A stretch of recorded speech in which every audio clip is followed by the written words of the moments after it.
La lengua subestándar. Bienvenido a un podcast sobre los niveles de la lengua en el idioma español. La lengua culta. Se llama culta a la que usan las personas consideradas cultas, normalmente de ciudad y con estudios superiores, en contextos tanto formales como informales.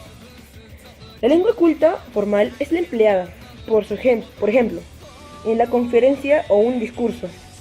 Y la lengua culta informal es la empleada con personas próximas igualmente cultas. El contexto de la lengua culta es importante en la normalización lingüística, pues suele tomarse como base para determinar la corrección e incorrección, junto con la introspección de gramático existente, normalmente por razones ajenas a la propia lengua, es decir, por razones sociales, históricas, políticas y económicas. No hay una única forma culta, sino que puede haber diferentes variantes cultas, en función del país o región. Fenómenos que son habitualmente en la norma culta de un sitio pueden sentirse como incorrectos en otro. El concepto se aplica sobre todo al léxico y la gramática, pues la ortografía se basa en conversaciones que no tienen por qué seguir el uso. Por ejemplo, la última ortografía académica prescinde de la tilde en el adverbio, solo aunque cuando no aprobó era casi la única forma de uso, específicamente en el culto. Lengua estándar. Se llama lengua estándar o lengua común a la utilizada como modelo por estar normalizada de acuerdo con las normas prescritas como correcta. Esta lengua es la que usan los medios de comunicación, los profesores, los profesionales, etc.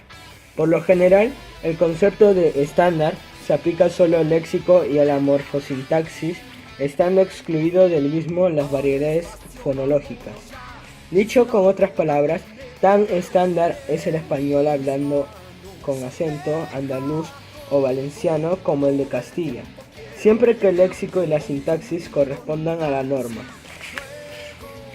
La lengua estándar tiene variantes, que van desde la lengua coloquial o lengua familiar hasta la académica o solemne. La primera se caracteriza por el uso de palabras y enunciados que tienen más carga expresiva, afectiva o emotiva. El término culto lo mismo puede aplicarse al concepto de lengua estándar que al de registro académico, formal y solemne. La lengua coloquial se diferencia del llamado lenguaje convencional, caracterizado por una fraseología formulística, propia de la función fáctica del lenguaje, en la que abundan modismos, refranes, saludos, felicitaciones, expresiones eufemísticas y de autoafirmación.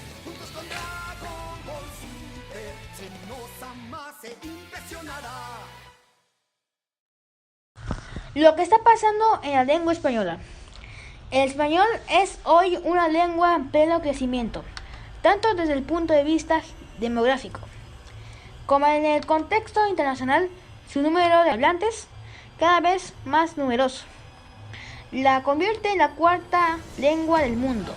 Esa importancia estratégica en el plano económico la ha situado ya en la segunda posición como lengua de comunicación internacional, por detrás únicamente del inglés. A su vez, el español es también el segundo idioma más estudiado del planeta, sin que el francés, el alemán o el chino se aproximen.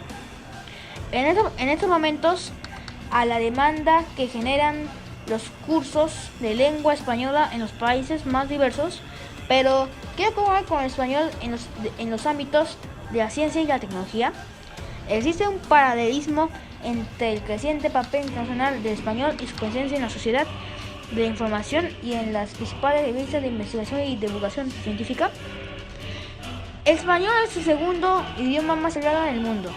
En segundo lugar solamente al mandarín e incluso superando al inglés. La española, también llamado español, que es hablado actualmente en 21 países. Es el más conocido. España, como dicen en Latinoamérica, nuestros hermanos, también hablan español y se debe a su proximidad geográfica con Brasil, en que el lenguaje es muy común en el país. Además de la proximidad geográfica, también hay muchas similitudes con el portugués, español, con respecto a las reglas de gramática y la pronunciación.